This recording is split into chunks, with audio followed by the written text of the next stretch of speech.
Good morning, and thank you, Becky and Mike, for the wonderful music. Welcome to First Unitarian Universalist Church of Columbus, our second Sunday at Doing Church Online. I hope you are doing well, and I invite you to center yourselves as we listen to Nathan play our prelude.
Welcome everyone, as Reverend Marion said, to our week 2 of our virtual service. My name is Kelly McNeil and I serve as the Congregational Life Coordinator here at First UU.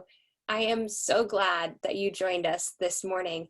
I want to thank you all for your patience as we all learn together this new way of doing church.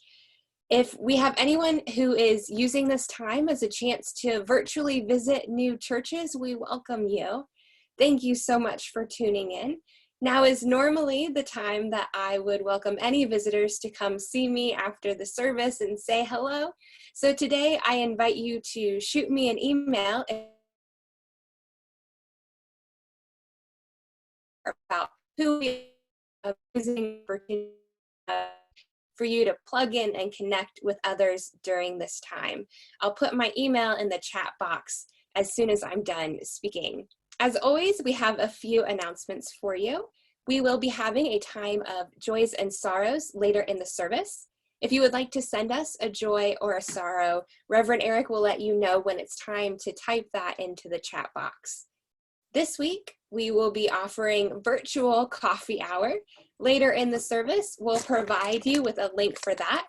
It will start at 11 a.m. This will be an opportunity to see each other face to face and check in. So I hope that you will join us then. I want to remind you that we have an online chat opportunity 24/7 on our Discord channel. There you'll find all sorts of fun topics and videos you with on your own schedule. Always open, so log in to that at any point. We are also starting a program we're calling UU Cares, which is a buddy system program for well-being checks. If you're interested in participating in that, please let Reverend Eric know, and we'll put his email in the chat box as well. I hope that you've been tuning in to our UU at Home, which is a daily video and blog from First UU staff and others in our community. Each day has a different theme, as you can see on the screen, and it's a great 15-minute self-care break that you can check out at your own convenience. If you aren't getting those emails and would like to, please shoot me an email and we'll get you on the mailing list. Finally, we are offering a community chat time on Thursday evenings from 7 to 8 p.m. This is a Zoom call where we can check and see each other's smiling faces. We'll put a link to that in the chat box as well. We have a lot going on, and I hope you find something that piques your interest and helps a little bit during this time of staying home. All of this information is on our website, so I would invite you to plug in there to get a feel for what we have going on. And if you have any questions at all, feel free to shoot any of us an email or reach out through our Discord channel, and we'll be happy to help wherever we can.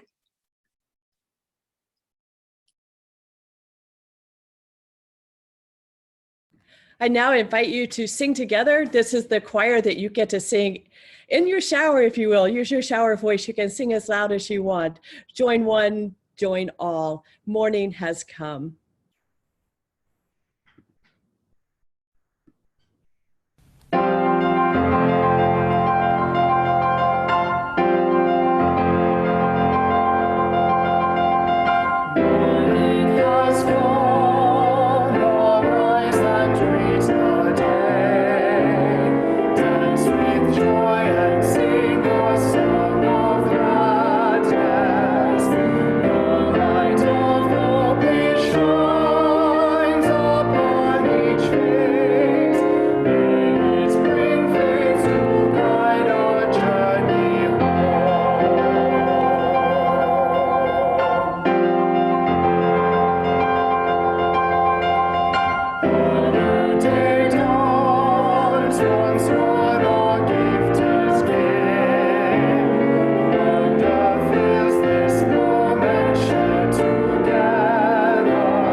Thank you for singing with us. We invite you to light our chalice together.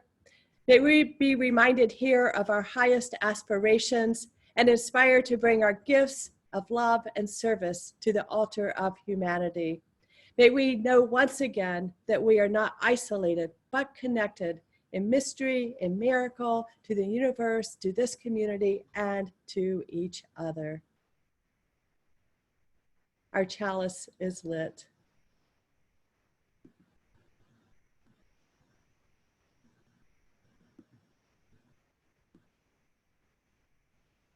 Good morning.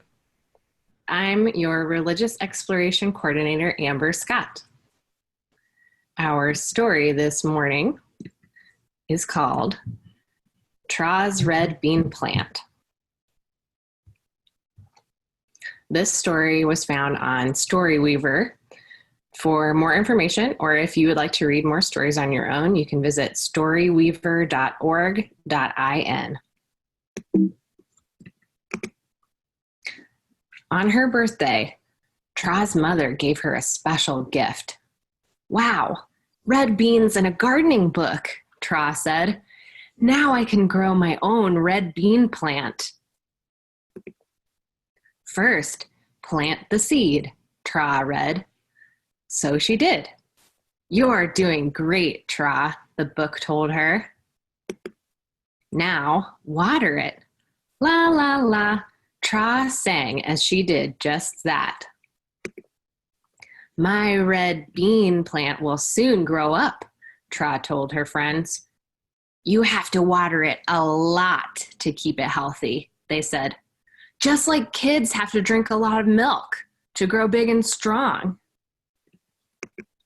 A few days later, the red bean sprouted. Look, Mom, Tra called. It's growing. The next morning, Tra watered her plant again. La, la, la, drink, drink, drink, she sang. If you drink more water, you'll grow up faster. Oh my, Tra, not like that, said the book. Tra watered again at noon. La, la, la. Oh my, Tra, the book said, louder now. My pages say not to water a plant at noon. But Tra kept right on watering. La, la, la, la, la, la. Oh my, Tra, you've forgotten to read me. The next day, Tra gave her mother instructions as she left for school. Give my plant more water at noon, please. Have you read the book? Her mother asked. In my pages, it says to water the plant only once a day, the book said sadly. Oh my, Tra. 3 days later, Tra was sad too. My poor plant, she cried. At school, she talked to her friends. I've been taking such good care of my plant. Why is it so sad? What does the book say? They asked. Oh my, Tra said. I stopped reading it. At home, Tra showed the plant to her mother. I'm sorry, Mom, Tra said. I'm going to read the book now. That's a great idea, her mother replied. Do not water the plant too much, or its roots will become soggy, Tra read. The leaves will then droop and turn brown. I'm so sorry, Red Bean, Tra whispered. The plant won't be sad because he knows you love him, her mother said. You can show him your love by learning how to take good care of him. You can also say sorry to the book because you ignored her. She needs your attention too. A few days later, Red Bean was healthy again. Now Tra and her gardening book were best friends. The end.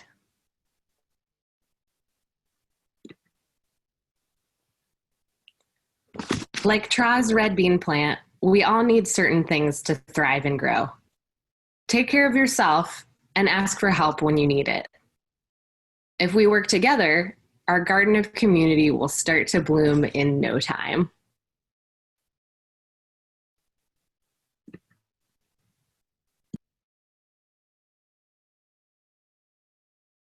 Thank you, Amber. Good morning, everyone. Later in our time together this morning, I'll be offering a prayer for all those in our community who are experiencing grief, loss, or moments of celebration. And as Kelly mentioned earlier, please use the chat box starting now to type your name, last initial, and in 10 words or less, the sorrow or joy you wish to share, and then select Send it to Panelists. Kelly is helping me keep track of the submissions that come in on the chat, and I'll do my best to lift up everything you sent in. If I mistakenly miss you, my apologies. Please let me know, and I'll make sure we begin with yours next week. And for our reading today, I would like to offer a responsive prayer. This was written this week by Mark Freud, who's the music director at my home congregation in North Carolina. Mark is a wonderful person and is a minister as well, if not ordained in spirit.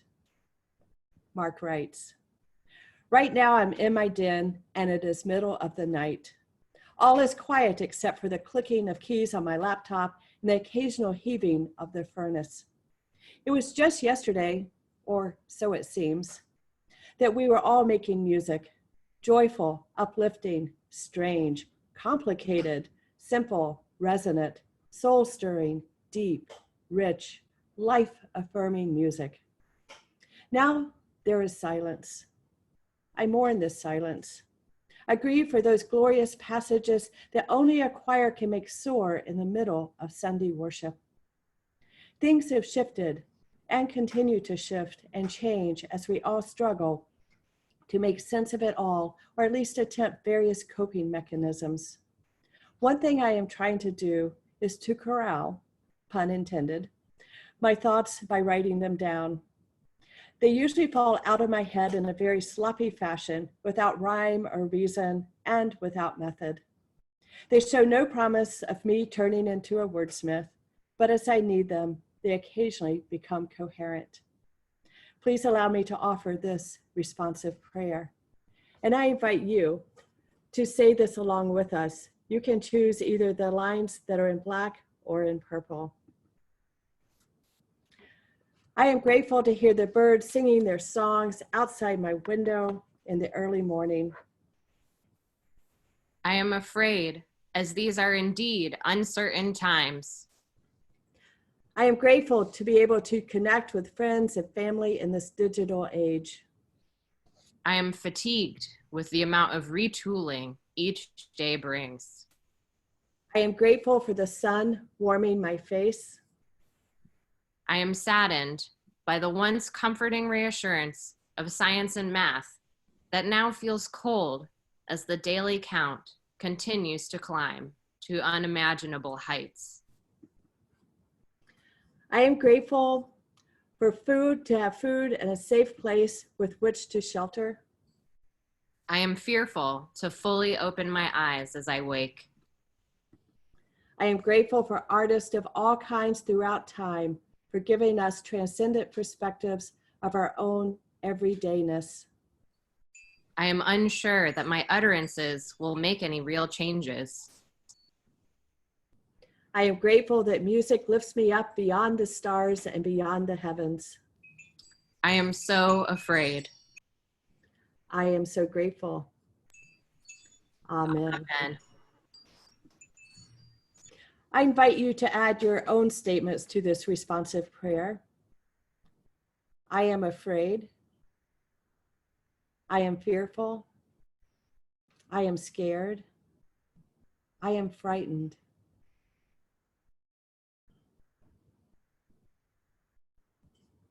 And together we all say, I am grateful. Amen. This morning, I'd like to offer a homily, All Will Be Well.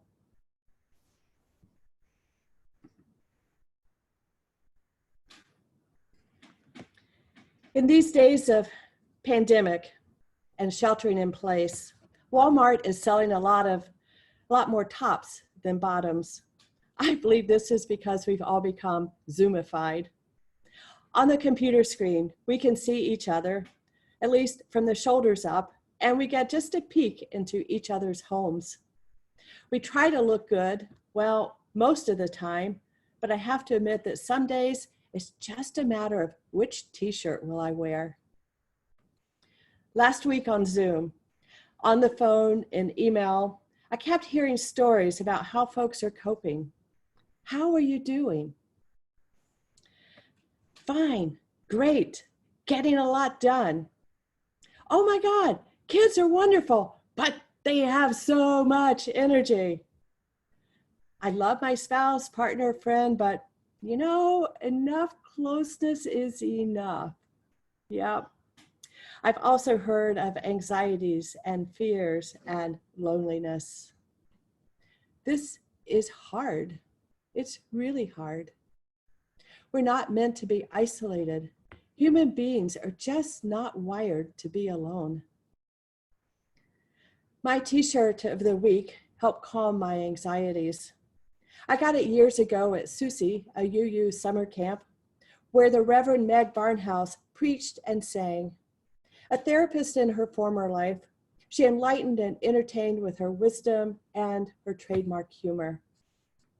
One of her songs was inspired by Julian of Norwich, the 15th century English mystic who penned the words, "All will be well, all manner of things will be well." Julian lived in a small cell in a local church and gave counsel to the local people. Not a bad job, you might say, but Julian lived in a time of plague and poverty and famine. Even in the midst of such pain, her writings were still filled with hope. It isn't the first time I've put on this particular t-shirt.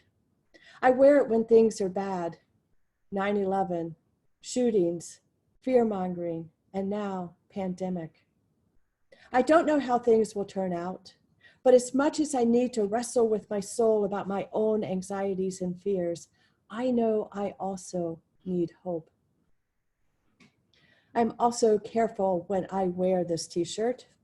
All will be well outside, in public. I get some very strange looks.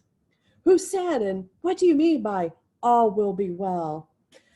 You know, it's really tough to do your own soul wrestling in such a public way. In her musical dialogue with Julian, Barnhouse asked, Julian, what do you know about sorrow? Do you know about pain and hunger and shame? And Julian replies, all will be well. All manner of things will be well. But do you not know about loneliness and sorrow and disease? All will be well. All manner of things will be well. Julian did know about these things. She lived through them. Barnhouse ends her song with Julian responding, baby girl, do you not know about tenderness? And baby girl, do you not know about friends? She said, baby girl, do you not know about the Spirit? She said, baby girl, do you not know it's only love that never ends? And so all will be well, and all will be well, all manner of things will be well. In times like these, I need all the reassurances I can get. I believe we all do. Wearing a navy blue t-shirt with big white letters that say all will be well gives me pause and takes me deep into an inner spiritual practice of breathing into the situation and exhaling a sense of calm. All will be well. It might not be pretty or even survivable these times we are in, but there is a lot to be said about being present. If we live into our fears and our anxieties, our gloomiest predictions, there is no escape from the suffering. We create our own hell. But if we breathe deep into the moment, let life-giving air into our bodies, into our beings, and then we slowly exhale, relaxing into the moment. Julian's words can become a mantra. All will be well. All manner of things will be well. It's not a promise that things won't be different. They will be different. It's no promise that things will be easy. They are not easy. But it is a hope that in this moment we can manage. All will be well. All manner of things will be well. Julian gives us the keys: tenderness, friends, spirit, and love. All things will be well. All manner of things will be well. Blessed be, and amen.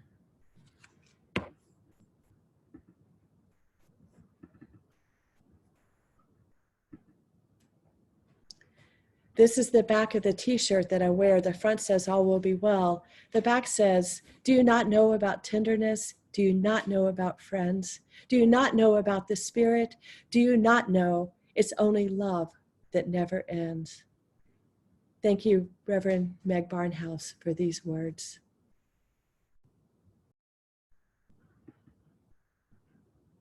I now invite you to sing together, My Life Flows On, an Endless Song.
Thank you for joining us in song.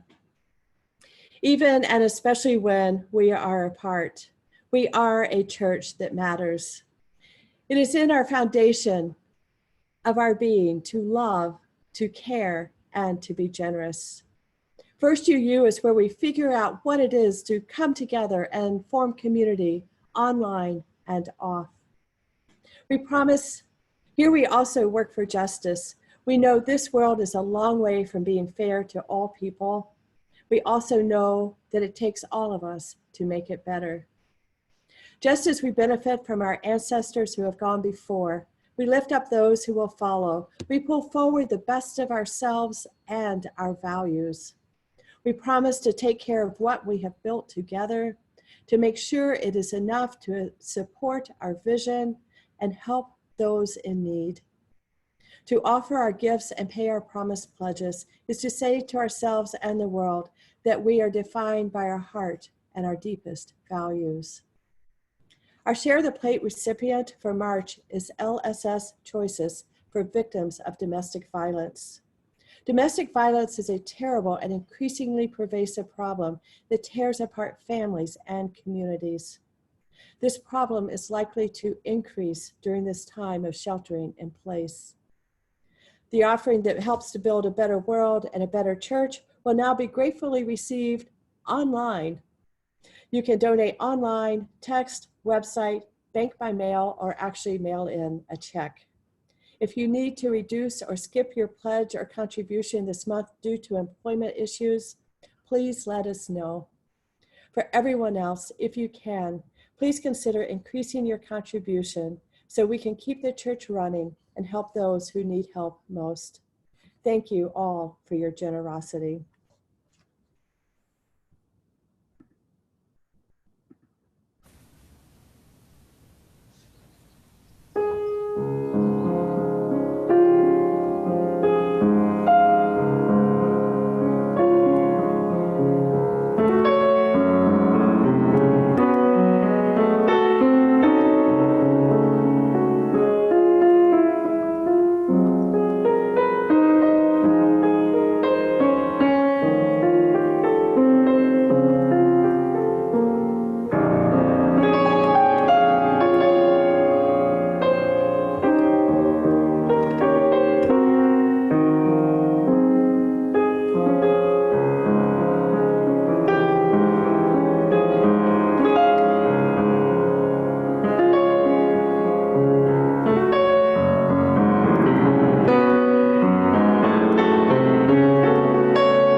Ah, Nathan, one-handed, you are amazing.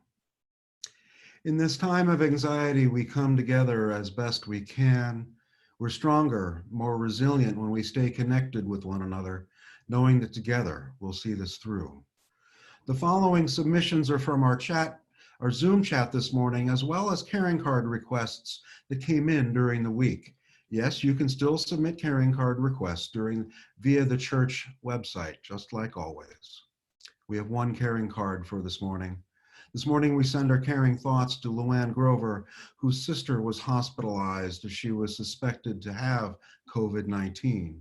Her sister is now back home under self-quarantine for the next 2 weeks and has been told that her test results will not be available until 10 days from now. And here is what you have lifted up to be shared this morning. Jan writes, happy birthday yesterday to Jeannie Ray. Happy birthday, Jeannie. Sylvia offers a prayer for her brother-in-law, John, who is under hospice care at this time. And happy birthday, not from Sylvia, from someone else, to my father, Ron Rathburn, whose birthday was March 27th. Ron, happy birthday. And a joy, someone started a new job at Neural Pro-Choice Ohio as the development director on Monday. Congratulations, big day tomorrow for you. And a joy shared, Devin can ride 2 wheels now. Sorrows from the same person but many are staying positive. All woven fine, joys and sorrow both. Dana writes that he learned this week that his friend David is hospitalized in Minneapolis with a diagnosis of COVID-19. Meg writes, my mother died this morning. She was 98. Lisa O writes a prayer for Sandra and her family who lost their husband and father. Kyla shares, I'm sorry that I can't see my dad and my tutu right now. Michelle writes, expressing gratitude for meeting and sharing with new friends through UU Cares. Bob shares, staying with us, that still the joy of nature goes on. Tom writes that he is afraid that we will never see anyone again. And Jim shares that his wife Dania's sister Dana is having a second diagnostic mammogram to worry about in addition to all the others worries we all share. He and we are thinking of her. And some of us are recovering from what they believe was undiagnosed COVID-19. We wish everyone healing and support. Barb announces that her daughter announced her engagement to Daniel Bennett. This is a real joy and a difficult time. Congratulations to all of them. And Mary shares something that chokes me up. Thanks to working from home, I got to see my son crawl for the first time. In the stillness of the moment to come, let us remember that the gifts of life and love are still very much with us, and that each of us has much to give.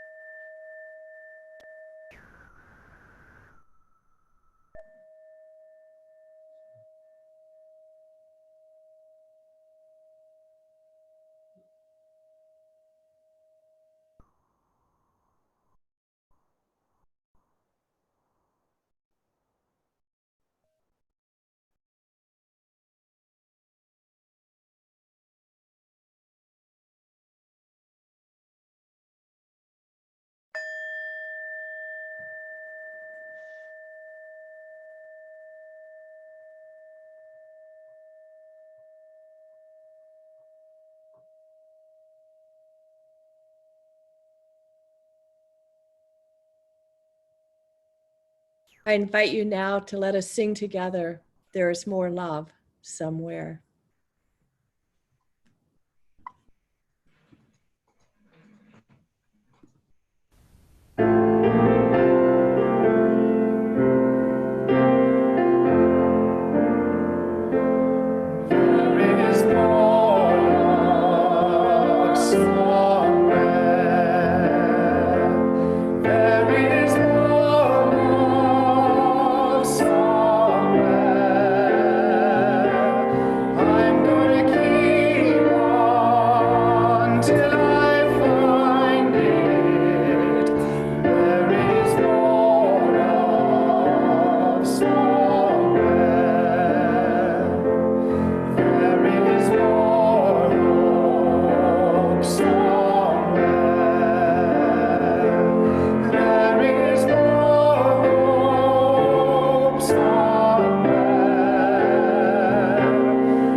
Thank you all for singing once again. Indeed, there's more peace, hope, love, joy somewhere. And I bet that we can find some right here in our hearts right now. For our benediction, I invite you to read with me if you would like. In honor of March and St. Paddy's Day, we have an Irish blessing that's been adapted for our purposes. May the road rise up to meet you. May the wind always be at your back. May the sun shine warm upon your face. The rains fall soft upon your fields. And until we meet again, online, in person, and in heart, may you find blessings and give blessings to all you may meet. As a symbol of our connection and shared vision as a congregation, I invite you to imagine holding hands as we say our closing words together. If you'd like, you may place your hands over your heart. We extinguish this flame, but not the light of vision. As we go forth, let us heal and transform ourselves and our world through reason and love.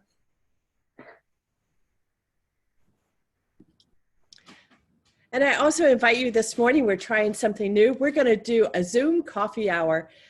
The service is brought to you by Zoom Webinar. We will need to log out and re-log into a Zoom meeting. You have that in the email that you got this morning. The address is also on your screen. This coffee hour, we plan for it to start at 11 o'clock. Please join us there after Nathan plays us out with the postlude. But you're welcome to, there'll be a few moments where you can actually grab your coffee and a bagel or whatever it is that you need to have with your coffee and join us, and we will see each other face to face in just a few moments. That will be at 11 o'clock. But right now, let us end our service and listen to Nathan as he plays our postlude. But first, we have appreciations. Before Nathan shares some appreciation for the music this morning from Becky Test and Mike Neely. Thank you, thank you, thank you. From Brandon Moss, Michaela Jones-Brown, and Nathan Ham, thank you once again. To Amber Scott, our Religious Exploration Coordinator, to Kelly McNeil, and to our Reverend Dr. Marion Stewart, our Senior Minister. Thanks as always for keeping us moving forward. And to Angela Rupert and Don Jones, your production expertise has been invaluable. Thank you, thank you, thank you.